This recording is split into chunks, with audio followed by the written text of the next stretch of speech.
Hello, everybody. Welcome. Thanks for joining me today.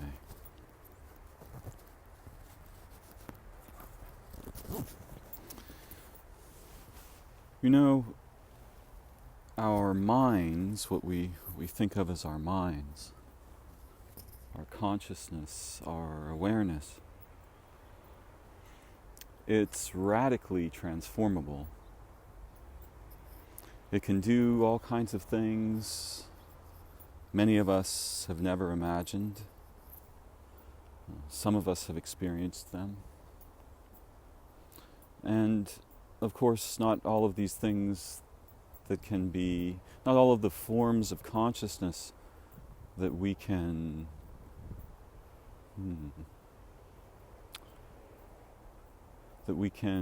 invoke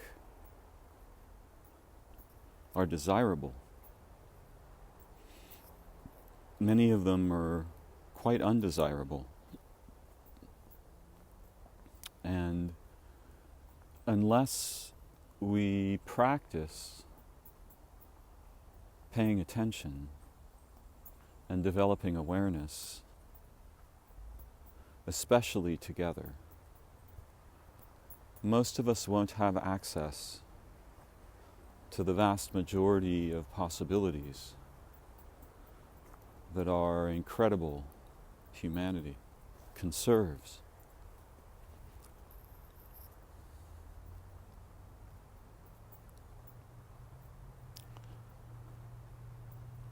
Unfortunately, in our common contexts,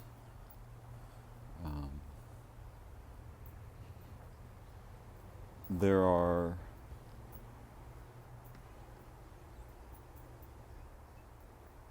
large libraries of processes, mechanical processes, commercial processes, media processes, work processes, habits that we ourselves have developed or succumbed to.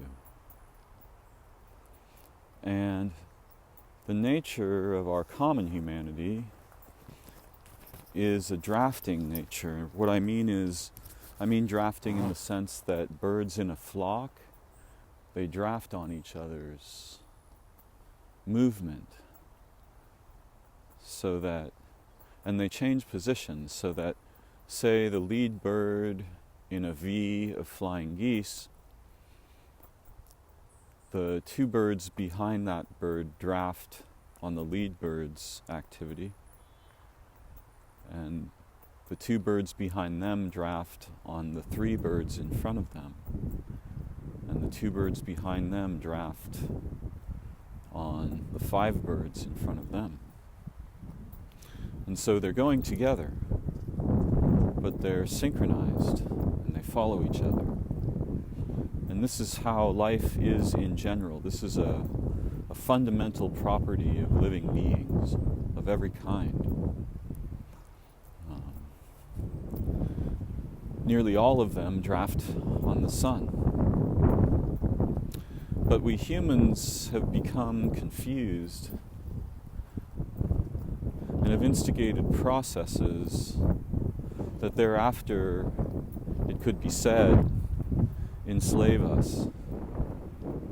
So we're drafting on toxic processes, and this informs the kinds of awareness and the opportunities for consciousness that we will experience in our lifetime.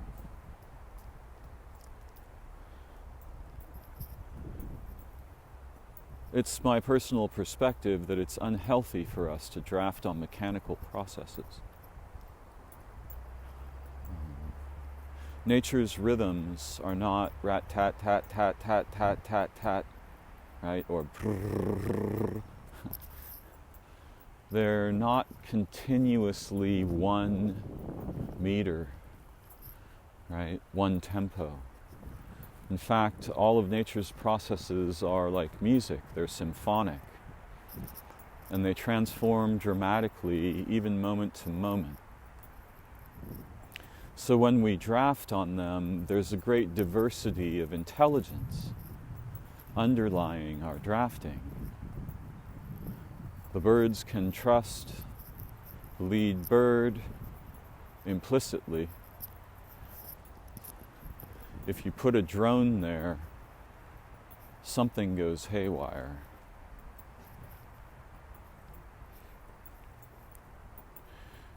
As you can see in social media, which I think should be called something else, like, I don't know, distributed media catastrophe. Yeah, DMC.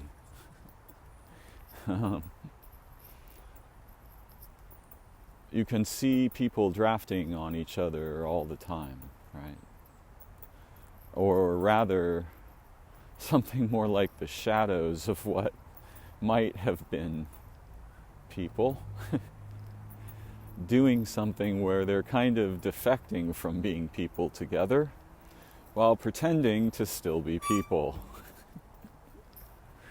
It's an unfortunate mess, and yet sometimes it's important to see something go terribly wrong in order to understand how it might go much more beautifully.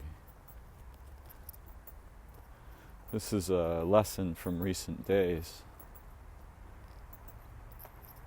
Sometimes we have to really see things go terribly, and maybe they even have to go really badly for a large population before we're willing to take a look at what we've been carrying on with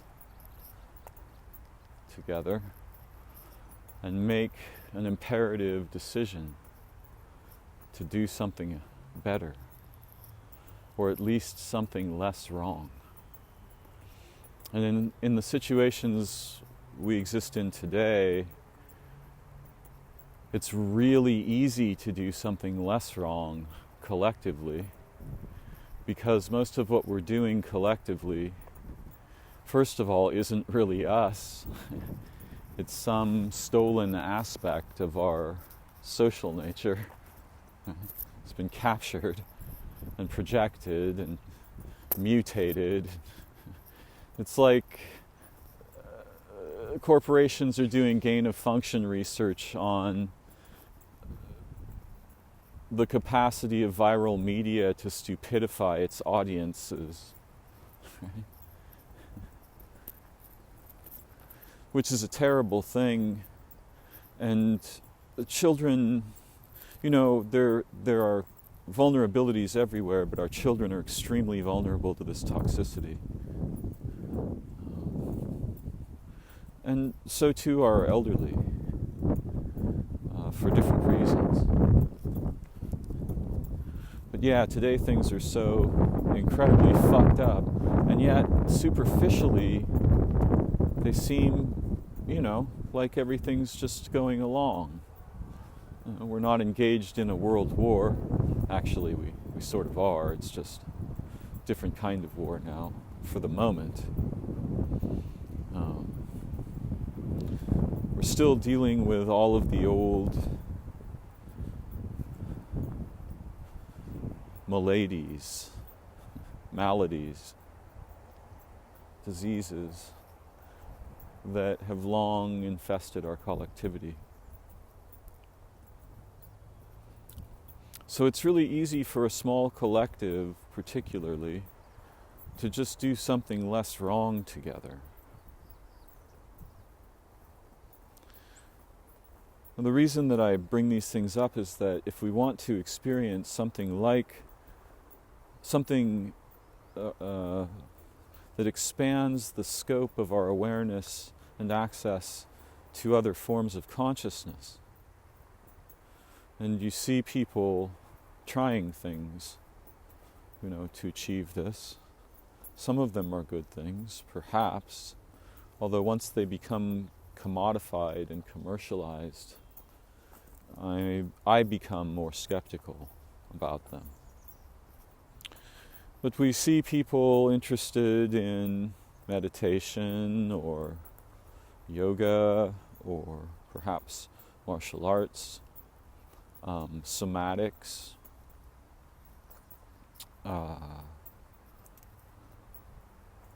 and we also, there's a large cohort of people who are so interested in having an experience of transforming their consciousness that they will take a drug to do so. A drug that essentially forces a transformation of consciousness. You don't have any choice once you've taken the drug, although you do perhaps have some influence on the outcome. So there's a hunger, there's a natural thirst to understand what's possible with our minds. And I don't mean understand it academically or intellectually, but rather to experience it. And believe me when I tell you that your consciousness has capacities that are more shocking and astonishing and in fact unbelievable, even terrifying, much more astonishing than anything you've ever heard about in human culture, no matter what you've heard.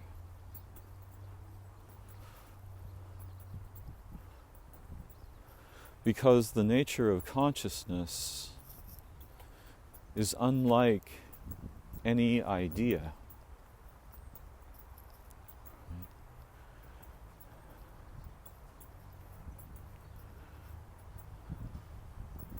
And what the nature of our minds as human beings has dimensions many of us will never have even a slight taste of while we are alive.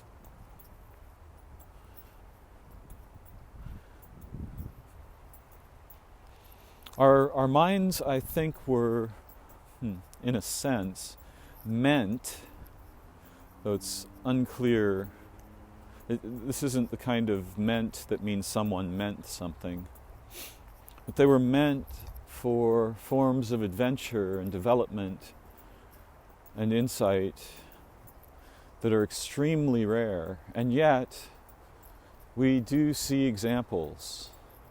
What we generally don't see are large cohorts of examples.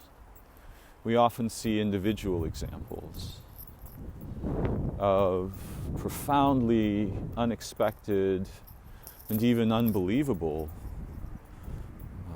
capacities and faculties.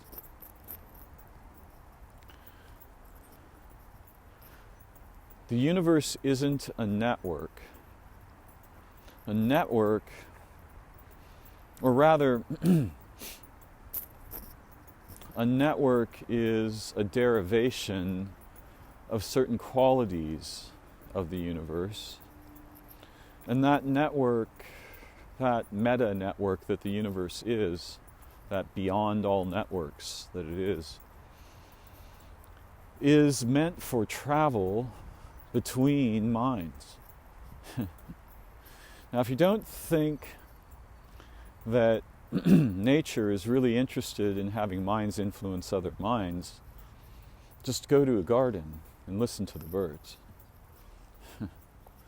Or, if you want to see something a bit more like the opposite of that, turn on the television and watch the news. Or go on the internet. And what you'll see is all these processes where minds are transforming each other. Some of them trustworthy. I trust those in nature rather implicitly.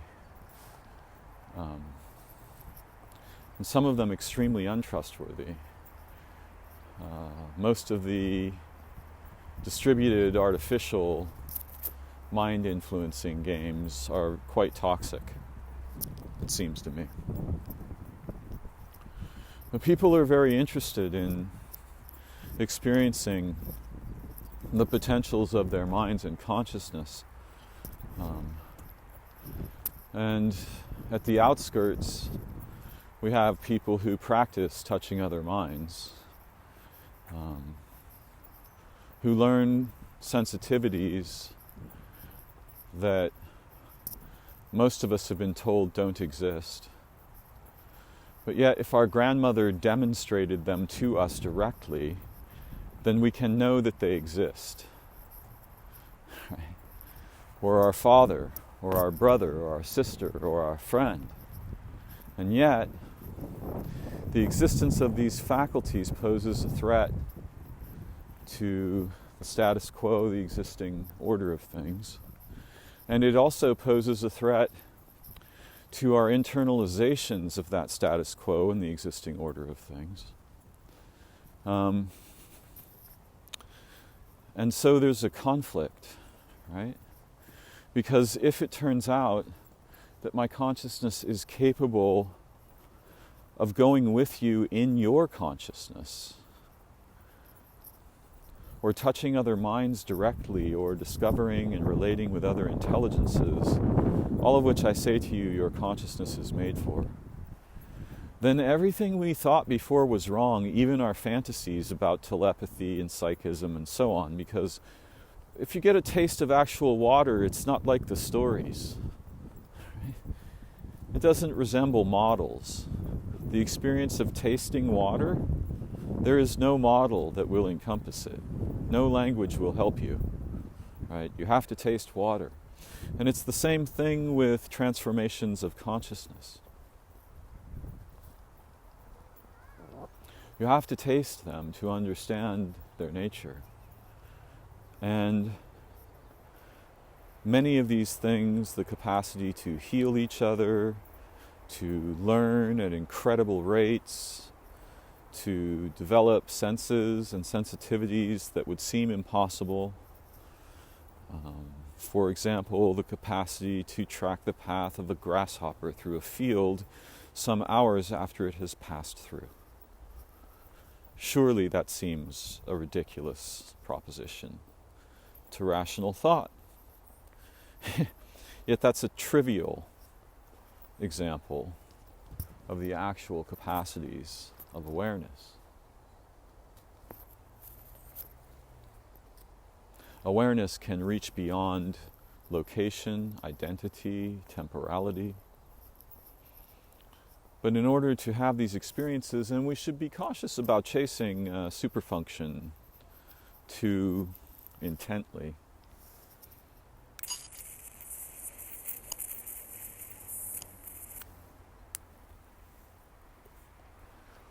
Because that purpose is not trustworthy. If we engage in transformations of consciousness together that result in superfunction, we should stay with the awareness and continue the path of development rather than becoming too fascinated with the superfunction.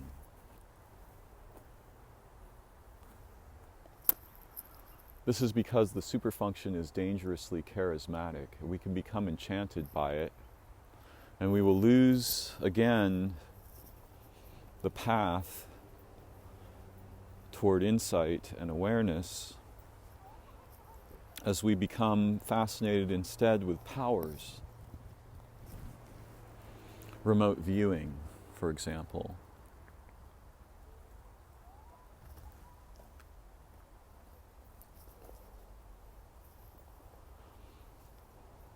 A friend of mine who's a medium, and I'm not sure what this means, but I'm very clear that she knows how to transform her awareness in unusual ways with unusual results. And some academically minded people will try to explain this away and say, oh, it's a trick. Darren Brown can do that too. And Darren probably can do that, but it's not clear that because he uses mechanics that, you see, he's already shaped his consciousness to discover mechanics that could simulate forms of consciousness that he finds the idea of very, let's just say he's extremely skeptical. If not, he just finds this idea antithetical.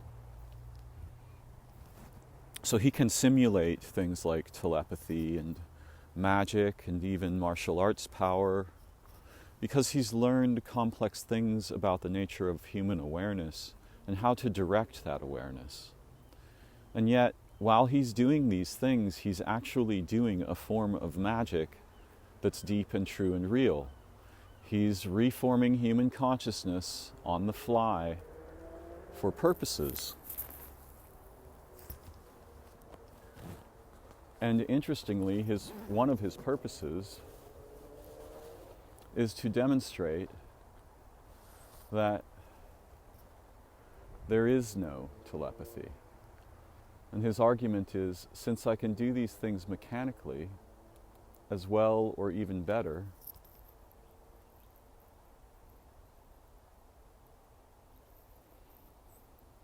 just a moment.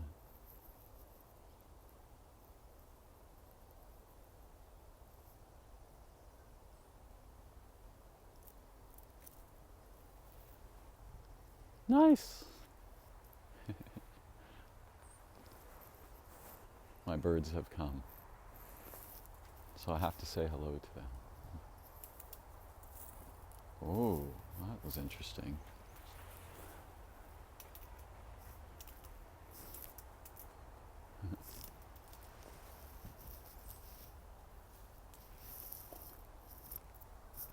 Two different bird forms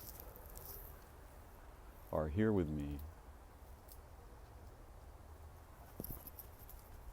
And they're learning a little bit to get along. Where normally they're very competitive. They're learning to get along because they both know me. I am their friend.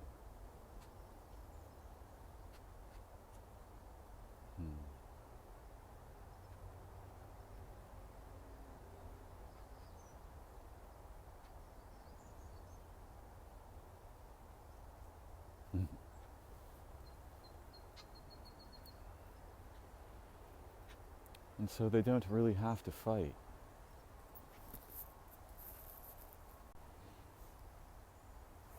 We'll see how this progresses. But the scrub jays are tolerating the presence of the Stellar's jay couple, which seems to me rather peculiar because it hasn't been going on lately, and also it's mating time and emotions run high.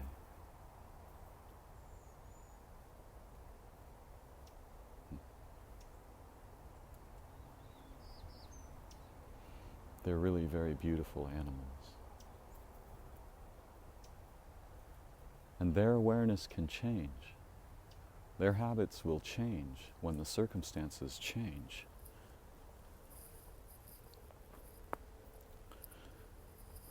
Though they're used to defending territory in relationships, under the right circumstances, they can share territory and relationships. And that's astonishing and beautiful. Because life is much easier if they cooperate, right? They can draft on each other's senses. Yeah? They can expand their awareness and transform their consciousness to include me, essentially an alien, right? And I can include them. And there's a position above our individual awareness and consciousness that we can move our awareness and consciousness into, where it becomes shared. I was speaking of a woman that I know. Her name is Marla Fries. And she's very skilled at transforming her awareness and her consciousness in unusual ways. And one day, after asking me permission, with no discussion beforehand, she walked me through my own home and described the front door, the hallway, the first room, the second room, the third room, the fourth room, the fifth room, and what I could see out the back window, and who the rooms belonged to, and so on. Without asking a single question, she just led me through my own home. And I understood what she was up to, and I promise you it wasn't a trick. I am a living point of presence in that environment. She can touch that point of presence and read it. Not exactly like a book. More like, someone who sees into the nature of minds and someone who can touch minds at a distance. Right? And I was impressed, but I've done similar things myself, though I don't do that kind of thing professionally. And I'm not necessarily looking down on those who might, though many of them are probably untrustworthy. And it is possible to concoct illusions that are profoundly compelling to those who do not understand how they were, their machinations.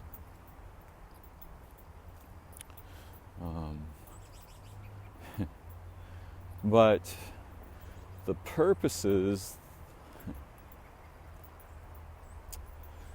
the humans probably only rarely emulate that of which they are not already aware, right? So you don't get mimicry until you have something to mimic. Yeah? And the people who are capable of mimicking what I'll call mind-sharing faculties, they all started out on that for a reason, right? They had a purpose in mind. And purpose is extremely important for human beings, and particularly for consciousness and awareness. If I'm looking at the garden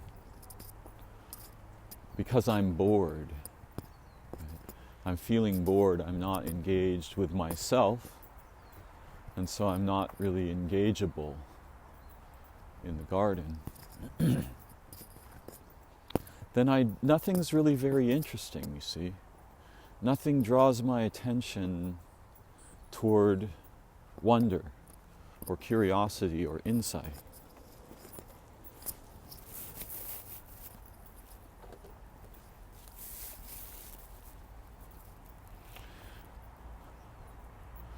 If I have questions and I'm fascinated, if I want to see what lives here and understand the relationships, and I'm passionately engaged in this way, my experience of consciousness will be radically different. And I will learn and see and notice things that were otherwise invisible.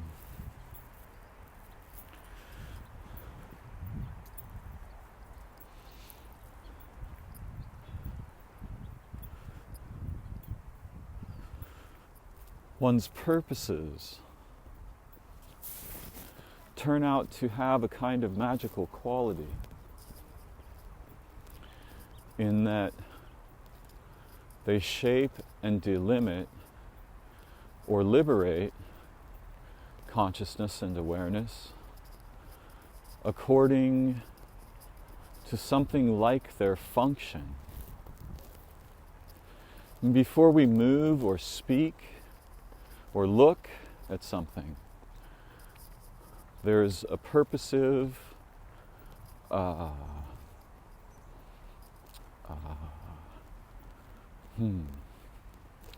there's a sort of purposive garden, right? And ordinarily we become habituated to purposes that are symptomatic of something like loss of spirit or loss of awareness. And our culture encourages this because it creates and sustains sort of nightmarish, zombie-like mess from which slaves and prisoners and consumers can be harvested.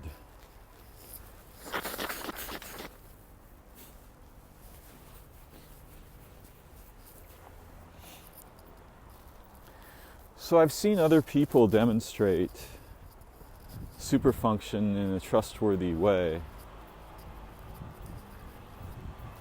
Though I've known only a very small handful who were deeply inspired and curious enough to shatter the boxes that most of us trudge around in for a lot of our lives, at least in waking consciousness. But consciousness can be transformed, and it's always being transformed. What I hope for is that we can rediscover the liberties that are natural to us and learn to transform consciousness together in ways that are beautiful and inspiring, developmentally healthy, liberating, and astonishing. Now, of course, it would be very dangerous to suddenly introduce a common human being to the network of minds. There's a way in which it would be like placing an infant on a freeway. Of course, the network of minds doesn't include machines. Machines are not capable of, how shall I put it, existing in that dimension, though they're capable of influencing it from outside. But the network of minds is vast and ancient, and all beings that have ever lived and ever will live participate in it in each moment. And it has neighborhoods. It has small neighborhoods and vast neighborhoods. But it's distributed all throughout time and place, and our awareness is capable of traveling in that network. And it's more capable if our purposes are beautiful and true and match those of the majority of the network. And the majority of the network is fundamentally benevolent, altruistic. And I guess that's what I mean by beautiful.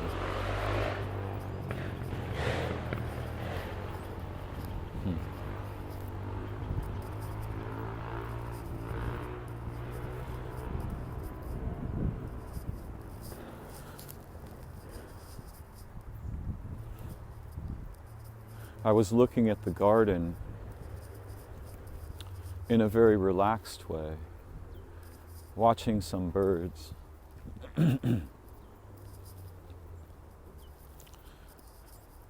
But then for a moment I became concerned that perhaps someone was observing me. And the form of my awareness transformed immediately into a state of a particular kind of vigilance. As I scanned the perimeter for evidence of possible observers.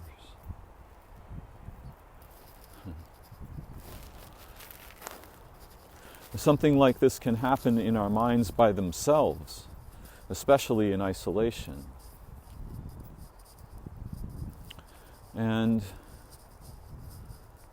the tragedy of our modernity is that over time, our schools, societies, ways of life, and technologies have collapsed toward prison-esque prototypes.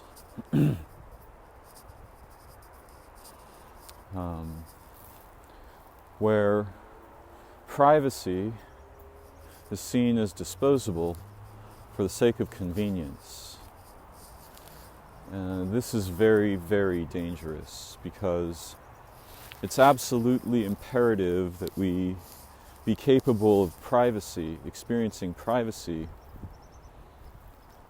and of knowing when we're communicating or relating with one another that we are not being recorded for purposes of possible indictment or even celebration later. Because if that awareness, if we are aware, not whether or not it's even happening, if we are aware it is possible that we're being recorded, this will transform our awareness, because we will have to concern ourselves with possible observers, probable observers, observers we believe are real, and in the mind, this creates a form of dangerous feedback. It transforms awareness in a way that is very difficult for our more nuanced and intelligent faculties to survive exposure to. It's like a kind of radiation, really.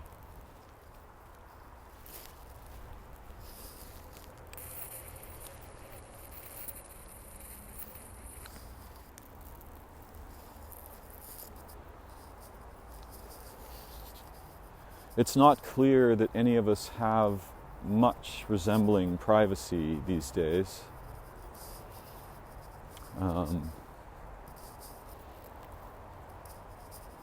Where can we be sure we are not being recorded,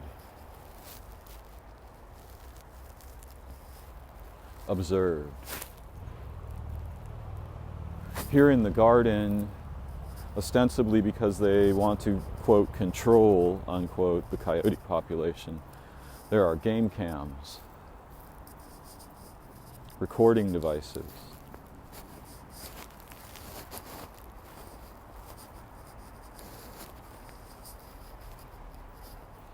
And even while I use this phone to record my wanderings, I am, self-recording, but I cannot be sure that someone else is not listening in. Our phone conversations, our online activity, all of these things comprise a layered panopticon, which is a kind of a prison where the wardens observe the prisoners, but the prisoners can't observe each other or the wardens. And in that situation, the prisoners can easily be catastrophically manipulated. In fact, they become a commodity where power games play out and wealth games play out.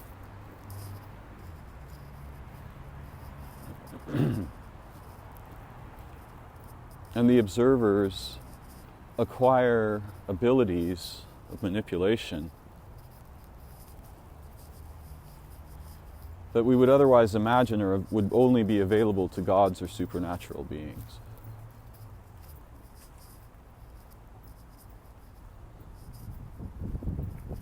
Purposes.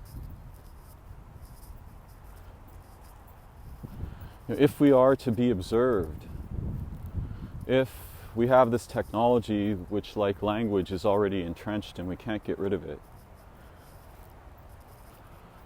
we need to do something really astonishing and beautiful, amazing and intelligent with it. And we could do that. We could do it today.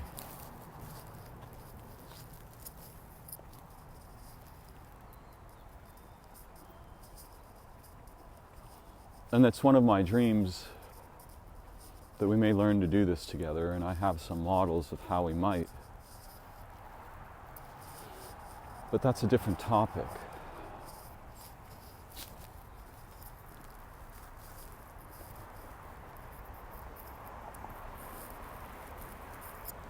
There is in language a kind of peculiar magic that I sometimes briefly remark on.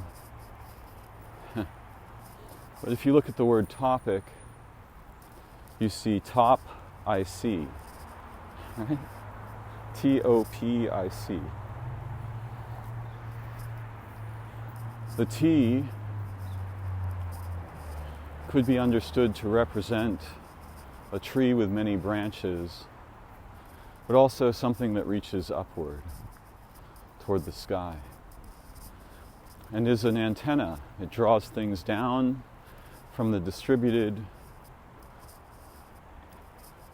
consciousness of everything, awareness of all beings, into a specific thing, from generality to specificity. And the O could be understood to represent that body of minds as a unity. And the P in this case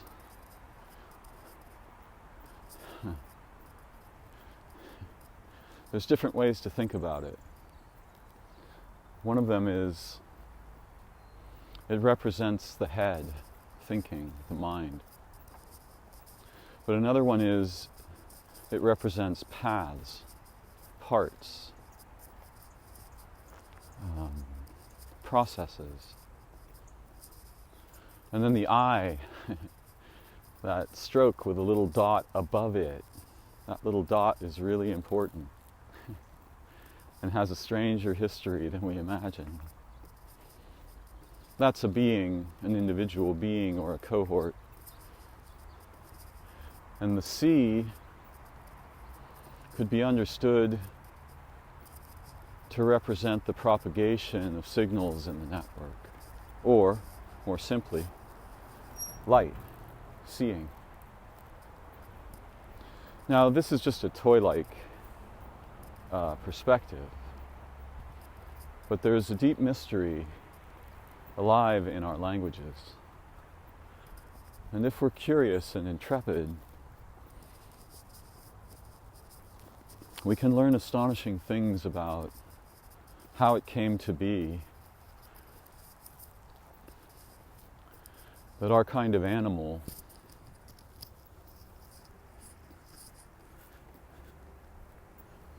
arose, and the processes that we experience in consciousness. What were their origins? Why is there language? Why is there an animal like us on Earth? These are questions that I'll probably never release.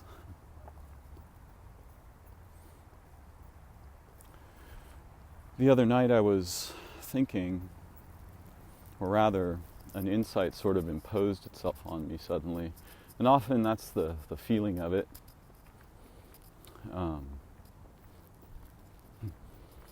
It isn't as though I'm sitting around, like Rodin's The Thinker, contemplating something, though sometimes that's going on too.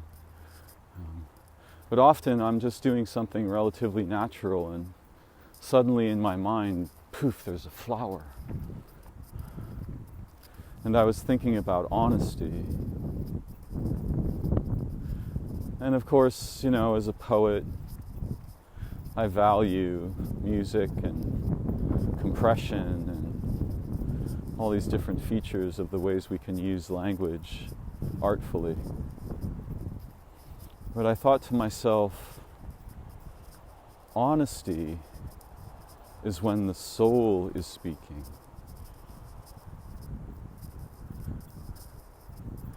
And that's not like courtrooms or litigations or arguments at all. That's like a bird that's been in a cage for a long time, suddenly noticing the door is open, the sky nearby. And it's been in the cage, and the cage is safe in its way and predictable. No predators come to the cage. Well, that's a bit more complex, but... And first, perhaps it jumps to the bar at the door stands there for a moment between worlds, and then spreads its wings and leaps for the sky. Now, for a bird that's always lived in a cage, this could be a real problem, because there's things about flying they don't know. They may never have flown in wind in their life. They may never have had to fly down. The sky might seem like a strange gravitic vortex that just draws them higher and higher and higher. I've heard that some birds, when they escape, they can't fly down. Not sure if it's true, but I've seen a couple of instances of it.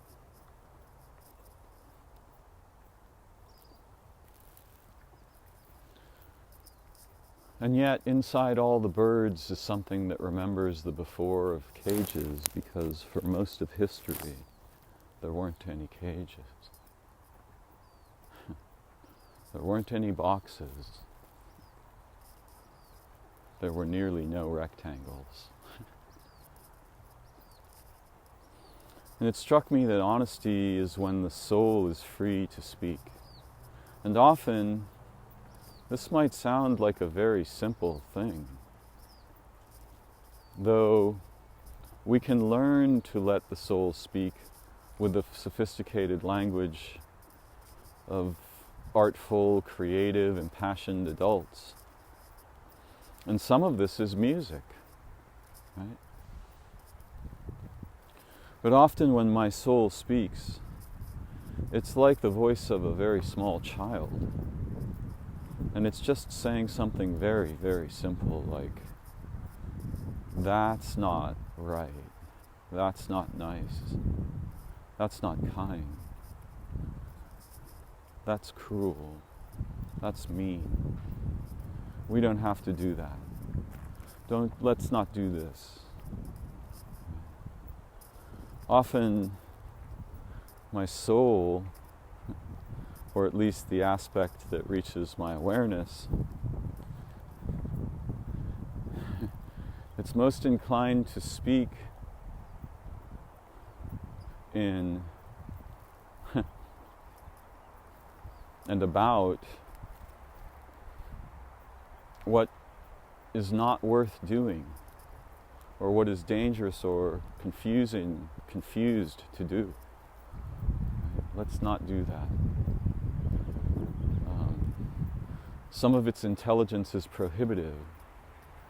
Now, in ecstasy, my soul will speak differently.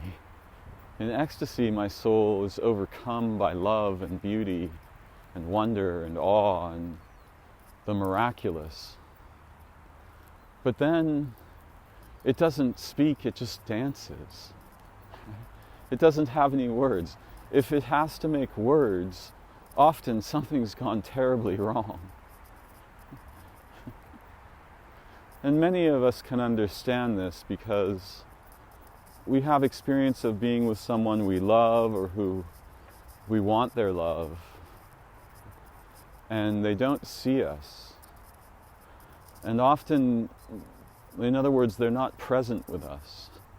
They're not feeling, we're not dwelling in the between of our minds together so that we're sensing together. And so when in this situation, when we have to speak, often it just makes matters worse. Especially in the case of couples.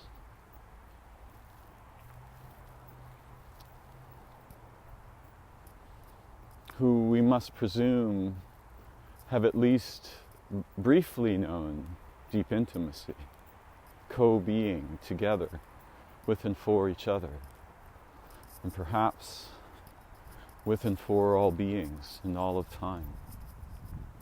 Now remember, I said that the network of minds, it's not mechanical.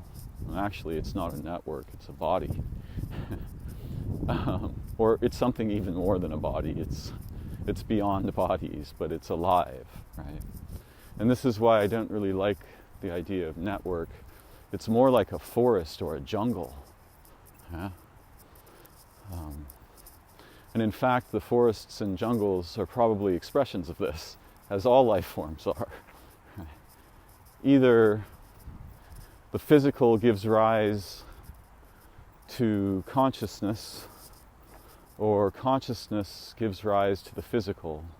They're certainly both together, but most likely one of them has precedence, yeah, in the origination process, at least in linear time, though they both inform each other.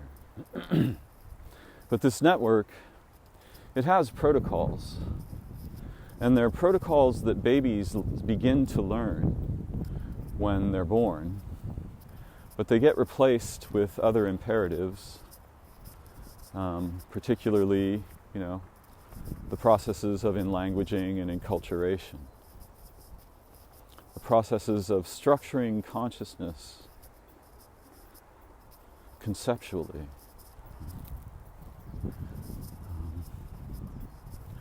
Now, I don't think we'll ever get rid of language or concepts, theories and models, but we can learn to relate with them far more intelligently, because we are in a situation where it is as if I'm walking around with a hammer in one hand and a knife in the other at all times, in consciousness. Now, I could put different tools there. I could have a needle and thread in one hand and a cup in the other.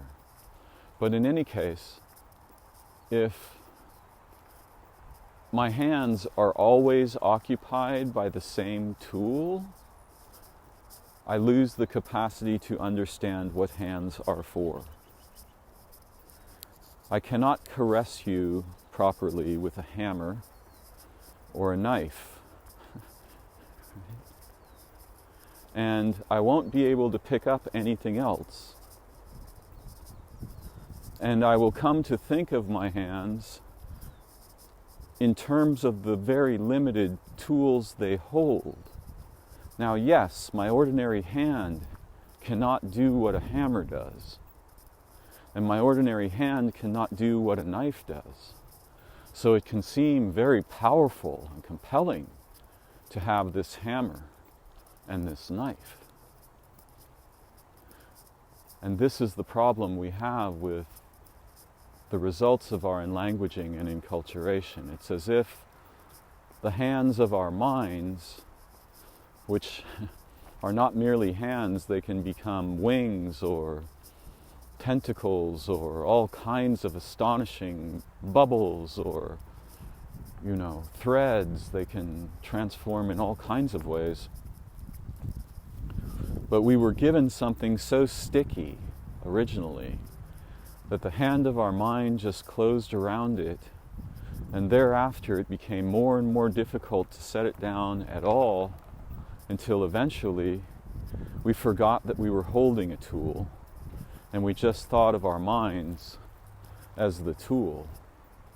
Our minds were recast in the likenesses of these tools. And you can see this process going on deeper and deeper and colonizing new dimensions of our bodies and relationships and minds. And it's really very terrifying. There's nothing good about it. Yet we live in the world we live in. We cannot merely shut it off. We will have to learn to do other things. And in order to do that, one of the things we will need to learn is how to release the tools that were embedded in us, imprinted in us, and that we have confused with the faculties of imagination, love, wonder, intelligence, creativity, play, mutual concern, mutual rescue, mutual liberation.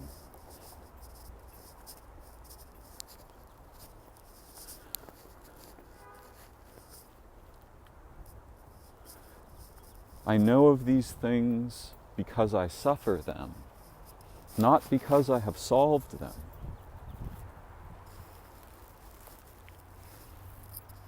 even in this moment, my purpose has collapsed vast portions of my awareness with which I could produce astonishing beauty and wonder, insight. Because even I am using tools that I'm not used to setting down.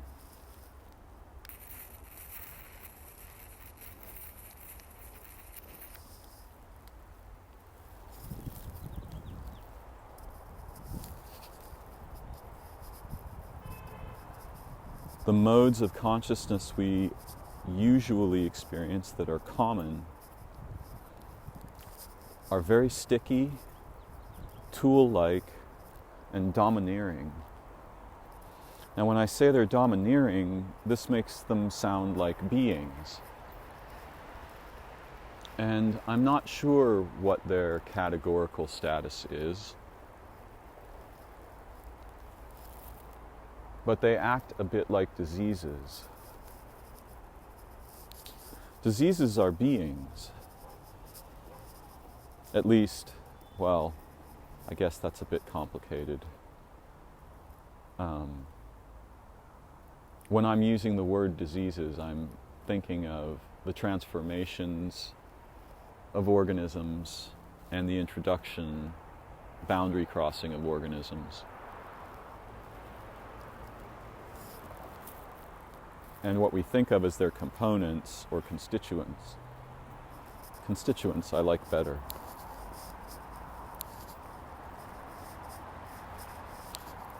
But this sticky quality, it traps the hand of our mind in a specific position with a specific tool, and eventually we can't use the hand as a hand anymore. We can only use it as the tool it grips, and we have no experience of what it's like when it releases that tool and what the other things it can do are, or the other ways it can be are, or what it can become.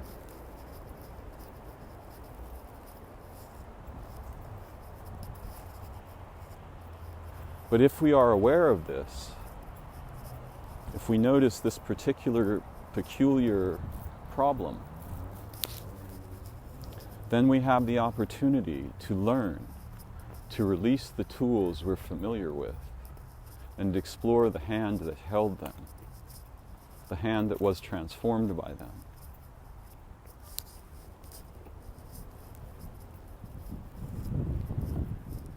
There's something interesting about this word transformation, because it's really two words, right?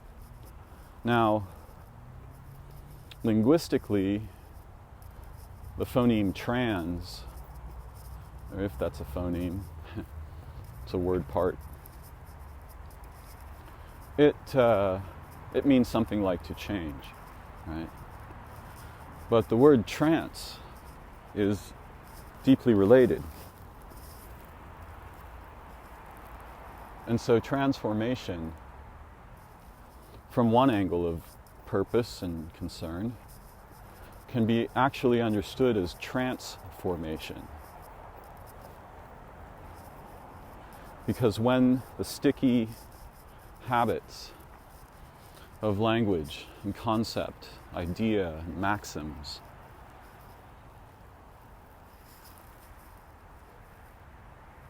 is in our hand, the hand of our mind, so to speak, and again, that's not merely a hand, that thing can become anything.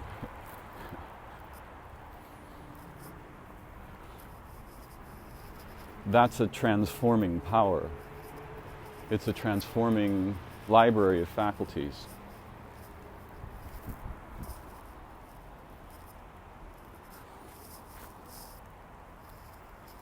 But when we are trapped in our habits, we're in a kind of a trance, right?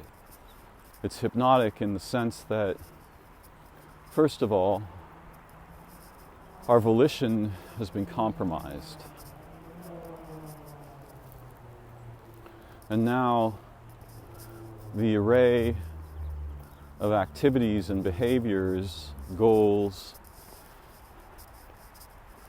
and dreaming that would ordinarily be possible are severely limited. Again, think of a hand that always has a hammer in it. Think of a hand that always has a knife in it. Always. All day long. Every day. Day after day. Year after year.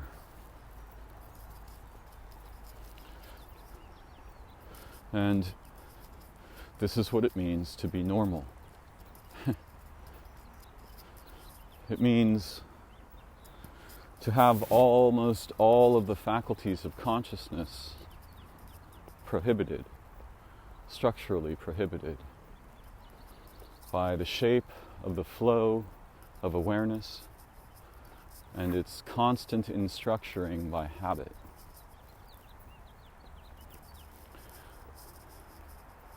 When we learn of this, there are two potentials, and it's very important to select the correct polarity. The first potential is to indict things. Oh, this is wrong, that was bad, this is a historical nightmare, the world's going to end, my life is destroyed, so on and so forth. Right? This is looking backward. Yeah? We could think, for example, oh, I've been doing it wrong my whole life. And that's a very crippling idea.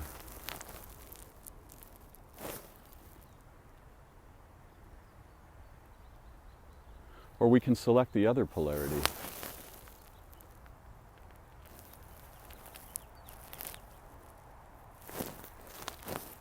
We can select the forward-looking polarity. With this understanding, I can restore and recover the opportunities and faculties inherent in my being, my organism, my animal, my humanity, perhaps even my gender.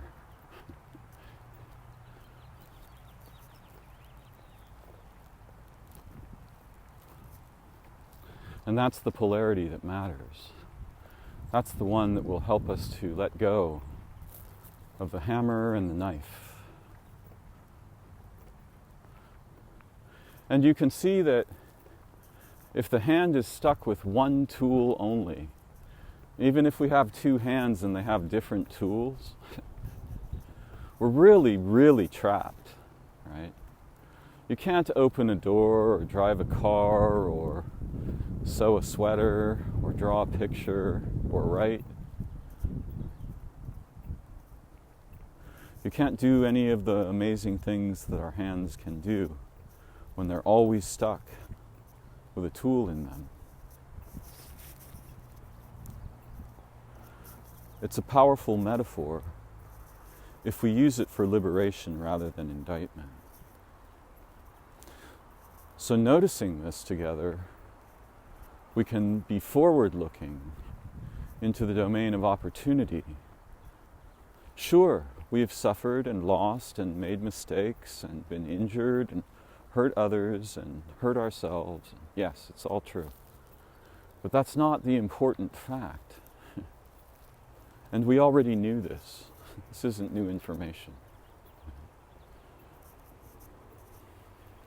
But the frontier ahead is ripe with astonishing potential and beauty, recovery, refamilying together. And not just with the humans, with all beings. In all of time, even the future. How could it be that we touch the future? Well, how could it be that we don't? Every footstep changes the future. For all beings. Not just those right here. Right?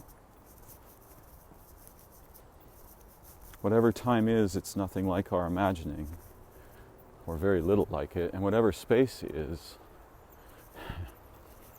well, I'll tell you, space seems to be,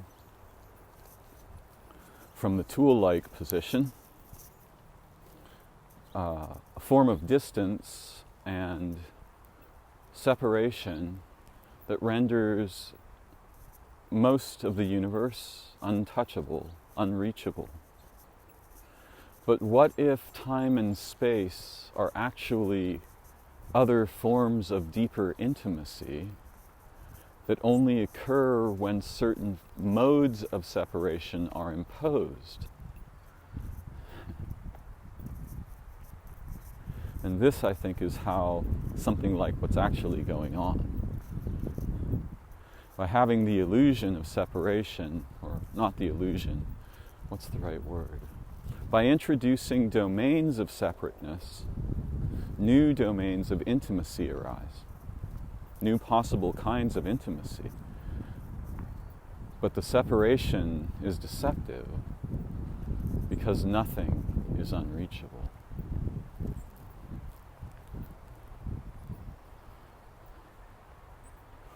There's no mind we can't touch. There's no world we can't see. There's no place we can't travel to. If our understandings of touching and seeing and travel recover some of their organic dimensionality, the dimensionality occluded by the tools we use.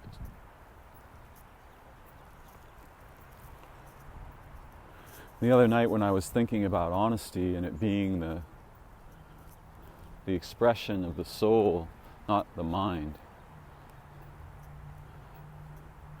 the expression of our essence, not our concepts, not our analytical evaluations,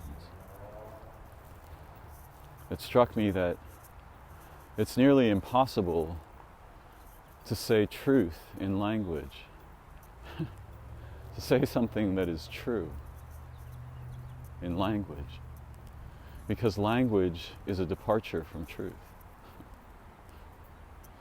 Now, different languages are differently departing. Not all of them are as distant.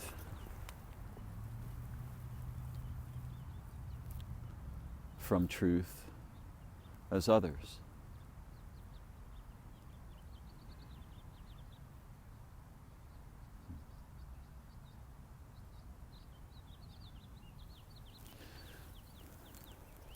But language will never approach the truth of a leaf or an ant or a living place. Because language is a representational overlay.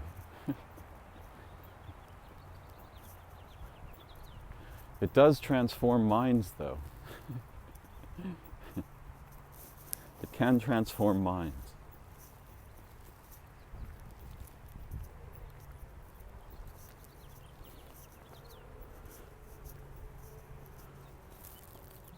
So I was thinking about how difficult it is to be honest in language. In courtrooms, I always found this really both confusing and ironic. Before a witness takes the stand, and all these roles are very interesting to look at because it's a model, limited but still instructive, of something we do in consciousness all the time. There's a judge, there's a prosecutor, there's a defender, there are witnesses, there's a defendant, there's a plaintiff, and there's an audience.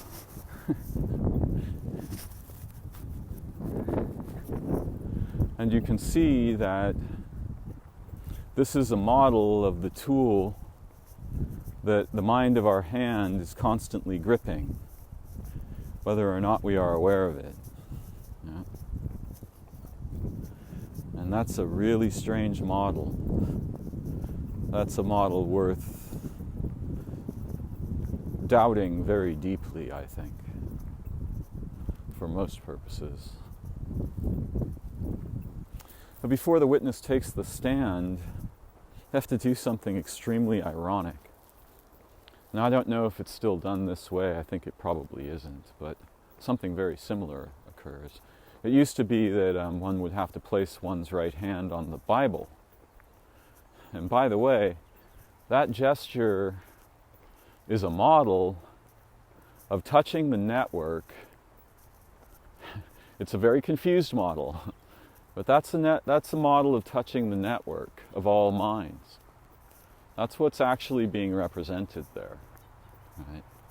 You're agreeing to include all beings as arbiters of your honesty. So people would have to place their right hand, by the way, that's the thinking mind's hand. The left hand is the dreaming mind's hand for most of us.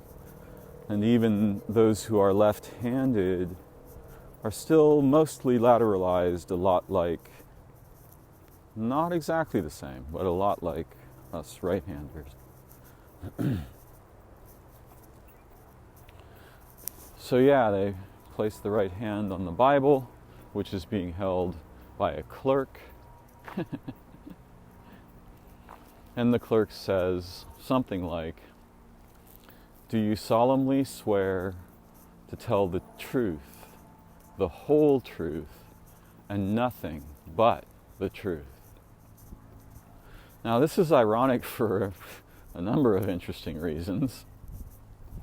One of them being that I'm pretty sure there are severe admonitions somewhere in the Bible against swearing by things. So that if someone did take the Bible both seriously and somewhat literally, and if they universalized the admonitions in the Bible to cover not merely the whole book, but all of reality, which is something people are commonly found doing, then they would be violating their understanding of the Bible to swear by it. And I noticed this as a very young child, and I thought, well, who knows what I thought the first time, I can't remember. I only know what I think now. I remember thinking, boy, that's really confused. That just seems bizarre. So that's the first part of the irony, but the second part is even more astonishing. We have to swear in the name of all beings to do the impossible in language, to tell, in words, the truth. And not merely the truth, right? But the whole truth. So I think if I got up there, I can't imagine how I would answer a question, right? If I were the witness and I had been forced to swear this way, which I would resist very furiously, I would have to start out with something like, well, in the beginning, there was light. Or, and the light was alive and universes were born out of it. And the humans acquired representational consciousness. I would be like, I couldn't answer any question. First of all, I would declare that it is impossible to tell the truth. It is impossible cubed to tell the whole truth. And the idea of telling nothing but the truth is insane.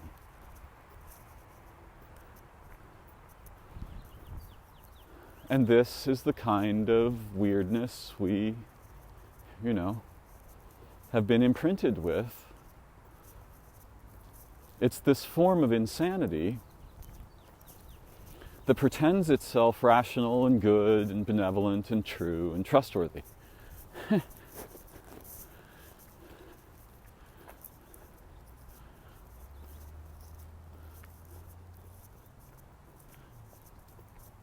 If we had to use a system like that to accomplish anything, it would fail. Its first move attacks its own root. Right? It's like somebody who knocks their own feet out from underneath them and then complains when they fall on their face. Now, of course, these tools are useful to navigate representational structured contexts. But how useful are they if their first move cripples us? Yes, we can still navigate, okay? I know how to obey the stop sign or the green light or the crosswalk or, and I understand about jobs and banks and money and all kinds of, things.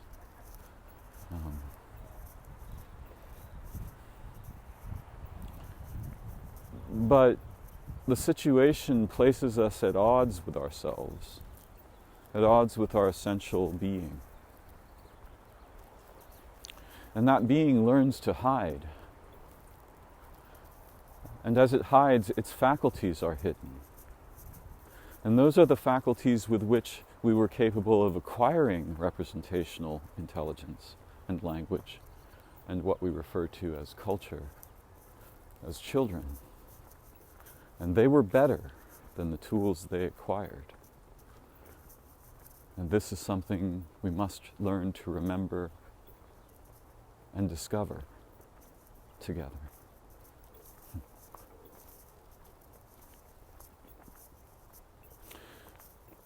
I think when I was reflecting on honesty, I began to think about the difference between the public self and the private self, and how these two things have to be, it's important that there are boundaries there, right? They shouldn't just blur together. And many of our technologies are forcing them to blur together so that there is no ostensibly private self, and the processes of civilization, God, I hate that word, the processes of the malware that we currently run as societies intrude into our bodies and minds in ways that can only be understood as catastrophic violations, terrible, egregious violations of our humanity and integrity, our interiority, our imagination. And so most of us will live and die as prisoners of these processes, our hands glued to tools we weren't even equipped to detect, let alone empowered to release. But we can and will learn together to understand these things. We will explore. We will discover. The true frontier is not space. It's awareness. It's consciousness. And the astonishing peculiarities and unexpected blessings buried deep beneath the layers of structure and bullshit, mimicry, advertising that often overcome our waking minds and dominate them.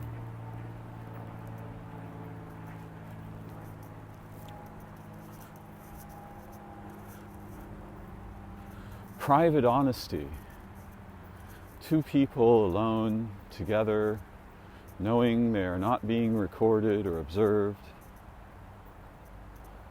is an entirely different thing from public honesty. If there can even be such a thing as public honesty. And of course, we could say, well, there are degrees, right? And that's what the phrase, the whole truth, is meant to overcome. We don't want your degrees of truth, we want the whole thing.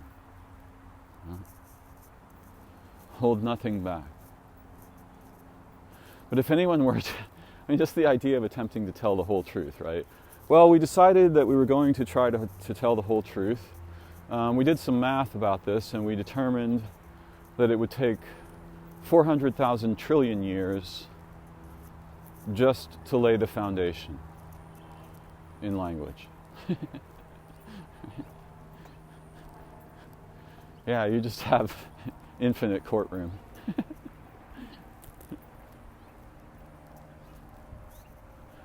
And part of the problem there is that apparently some people like to think that the divine beings comprise a courtroom. A judgment is their primary, indictment and judgment and punishment and reward and so on is their bailiwick, their occupation. No, I don't think so. Though the consciousness of the everything is like a tree with many, many branches. And some of those branches may be specialized. Some of them might be a bit like a knife. Some of them a bit like a hammer. Some like a cup. Some like a needle and thread.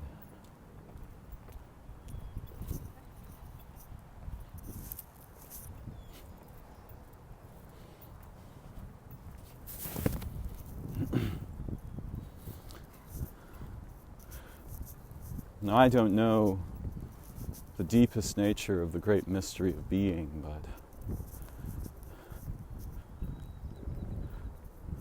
it doesn't resemble a courtroom in my experience. If anything, it resembles a beloved family worthy of the deepest kinds of trust and adoration. And it also resembles something like a beautiful university, not like our kind, a different kind, where it isn't the intellect we educate, it's the essence. A school for souls, perhaps.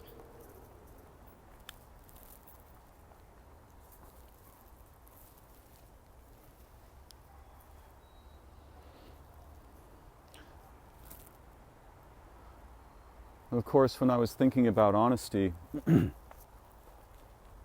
not sure why I was. I don't know why the thought came into my mind, but it did.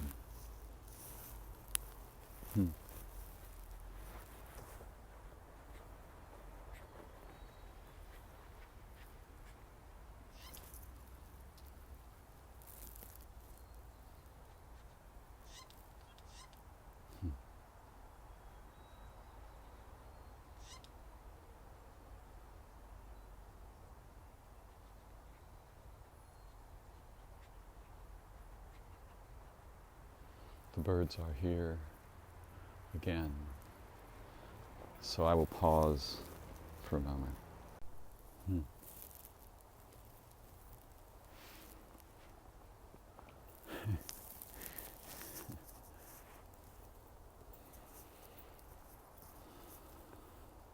Minds transform when they join.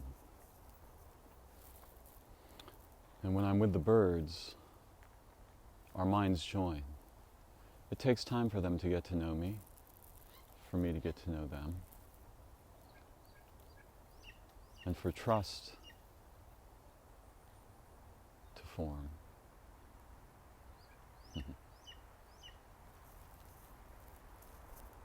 But once there's trust, our minds begin to join. And I won't say they transmit thoughts directly to my mind, but the place where the shared consciousness is not obvious to our ordinary consciousness. And until we learn how to sense it, it's largely invisible.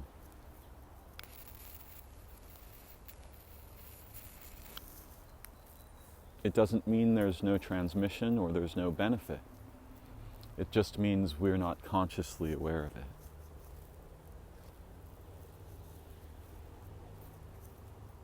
In a sense, the idea of love is, now of course I said the idea of love, but love is a desire to emerge into being moment to moment together, with and for each other.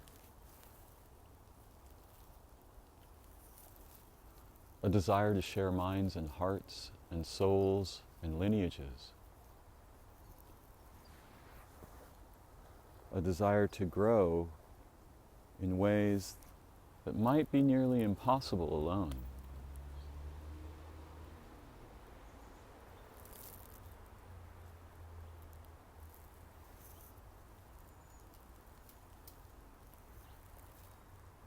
One might say that love is remembering. We have this same interesting thing going on here. We have the same thing with representation, but remembering, right? To become unity again, to remember together.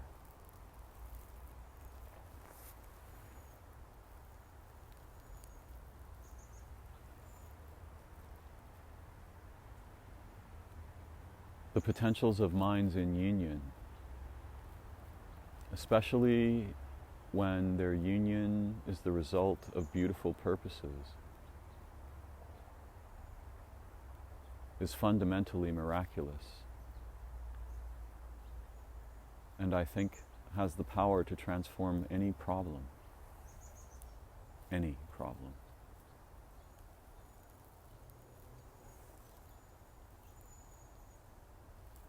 It's sad that we think we have to depend on our own individual thoughts and awareness and consciousness.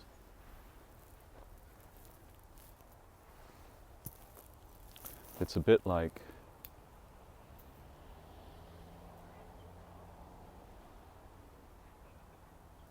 a situation where someone is in a garden filled with fruits and vegetables, but they've been trained to eat stones.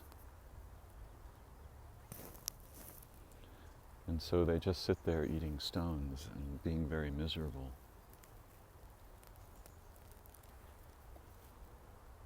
And again, I know of this because I experience it.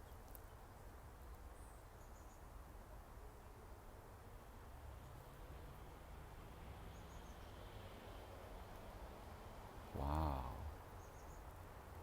That was a really interesting vetting behavior from the Stellar's Jay.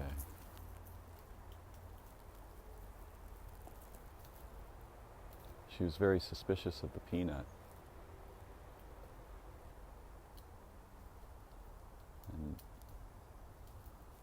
And so she went through a series of evaluative behaviors and tests before she was willing to pick it up.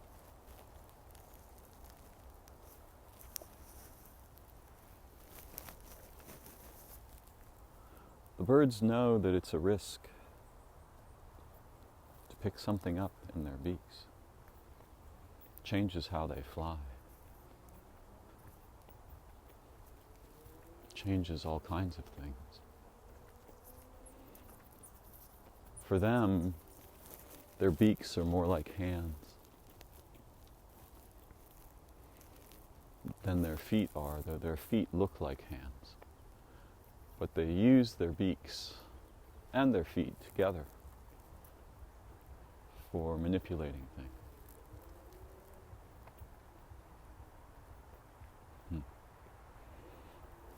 Remembering.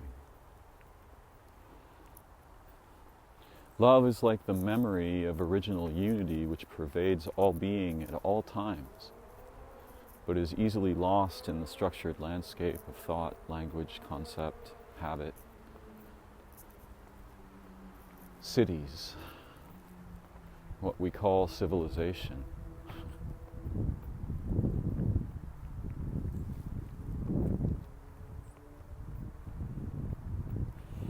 It's funny, I had forgotten the metaphor of the sticky process that cripples the hands and wings and organs of our consciousness and awareness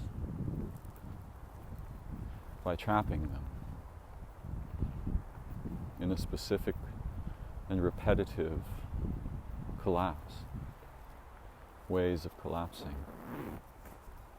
Now, the collapsing isn't itself bad. It's the entrainment that's the problem, I think. So I feel a modest sense of accomplishment today in recovering that very important idea, quite accidentally.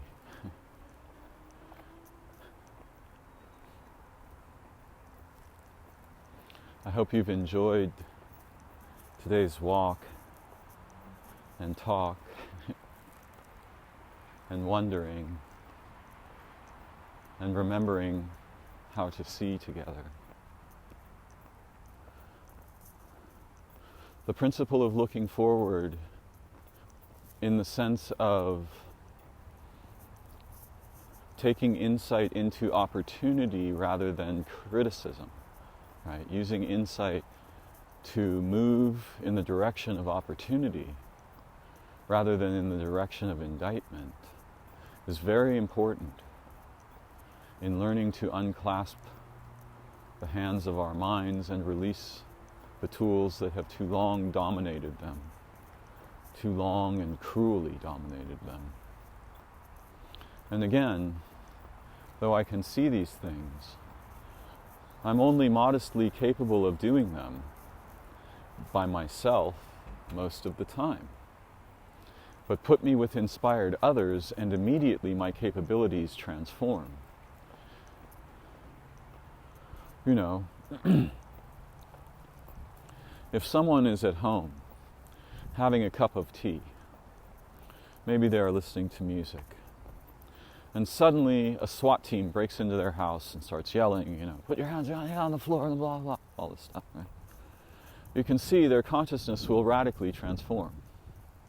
That will not be the same person who was there a moment ago drinking tea and listening to music. We could say, well, it's a version of the person. Yes, of course, but it's a version of the person coupled with their circumstances.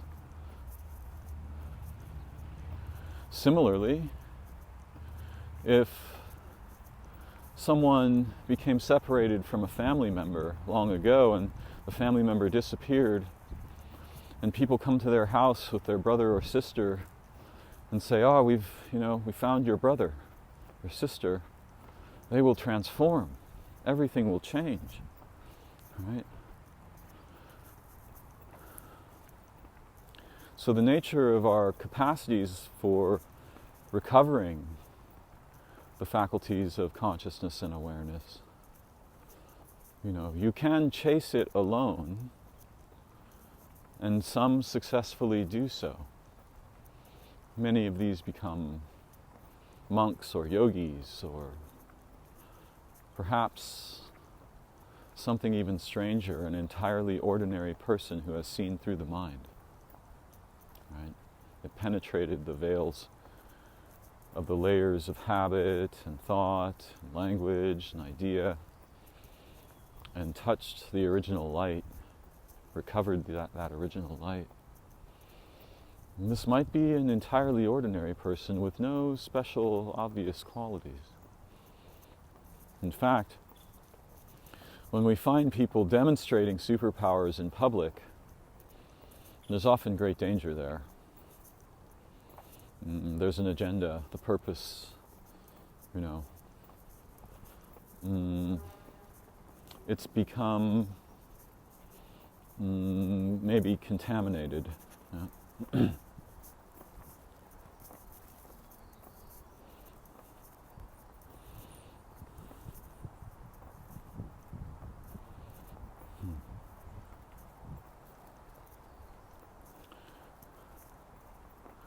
So it's very important that we use insight to look forward toward opportunity rather than backward toward shame or embarrassment or indictment about previous things.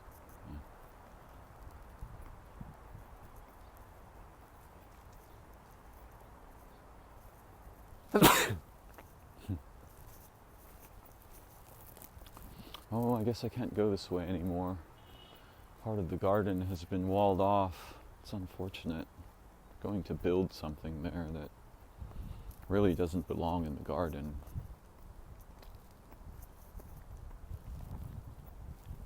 In my view. The other really important thing, keep in mind the idea of the hand that can't let go of the tool that mastered it in youth. And also remain aware that our purposes, the purposive underpinnings of our awareness, are crucially important because they predetermine the results of their pursuit. If our purpose is too narrow, too representational, we lose access to many of the faculties and potentials of our consciousness, our minds, our imagination, and our awareness. And imagination turns out to be extremely important. I'm not a fan of The Secret, but there's something called intention or intent. And this is a very powerful capacity of our human nature. If we form an intent and pursue it with focus and passion, curiosity, the future opens up before us in a way deeply related to that intent. And it's not as simple as the popular ideas suppose. And there's also something sacred about it that resists and hides from public.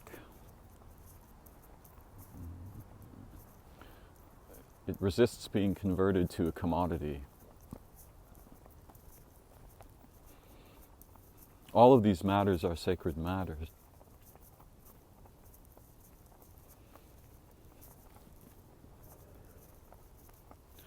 If your purpose is so good and so beautiful that all beings would agree and celebrate it, then you get access. That's funny. Earlier, I'll just finish a thread that I left off of. The vast network of minds and beings, it has something like protocols, right?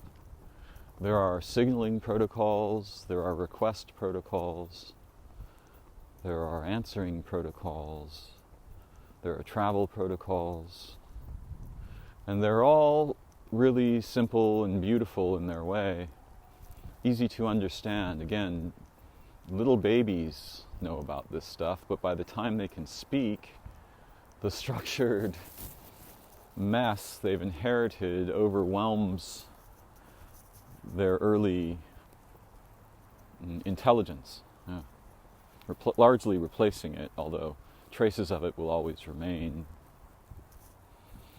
however deeply buried.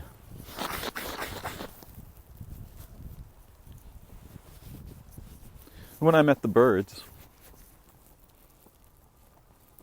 I used old protocols to establish trust.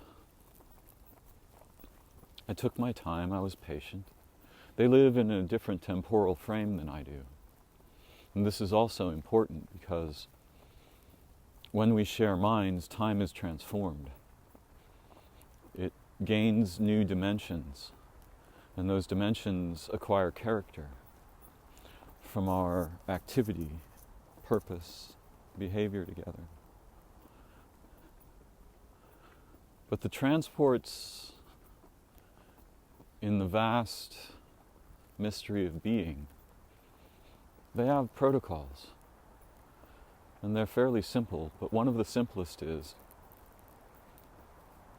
if your purpose is so beautiful and good and true that all beings would prosper by it, and all beings would recognize its altruism. This changes all games.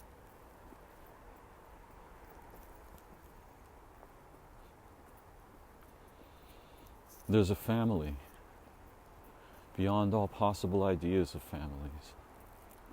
It includes stars and galaxies and time-space and nebula, whales and mice, ants and bees, trees, flowers, herbs, beings who have died, beings not yet born.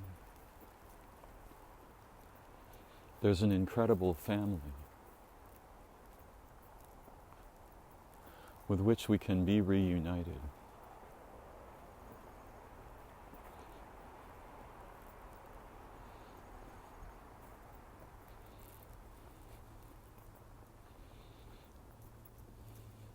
I want to travel the networks of intelligence, not just with my fellow humans, but certainly with them as well,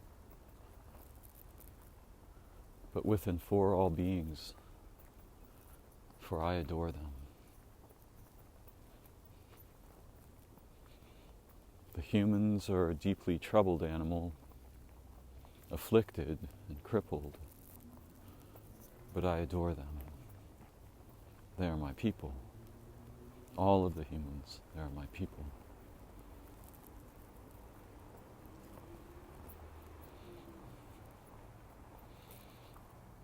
And frankly, I'd like to open all the cages we possibly can together and taste the sky of our true nature, creativity, intelligence, wonder, and beauty together. To remember together and give answer to the grave injustice that we have suffered and propagated. Not an answer of punishment, an answer of transformation.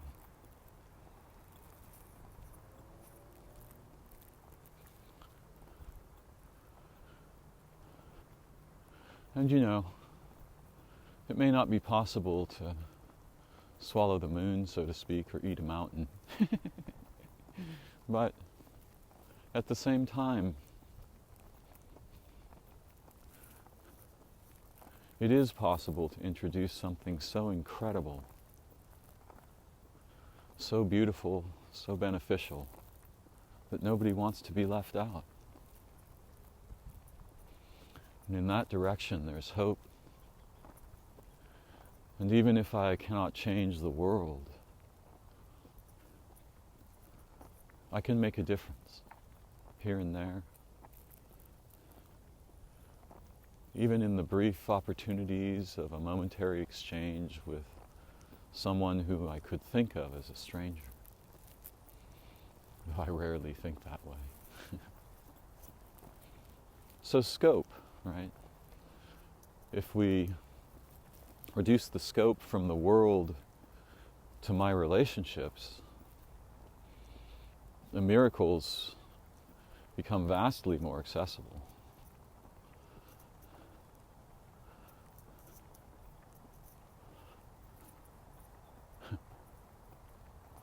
And to me, whatever might be meant by the word truth is fundamentally miraculous.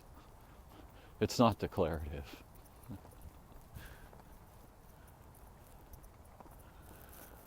Thank you for joining me. I look forward to learning together again very soon.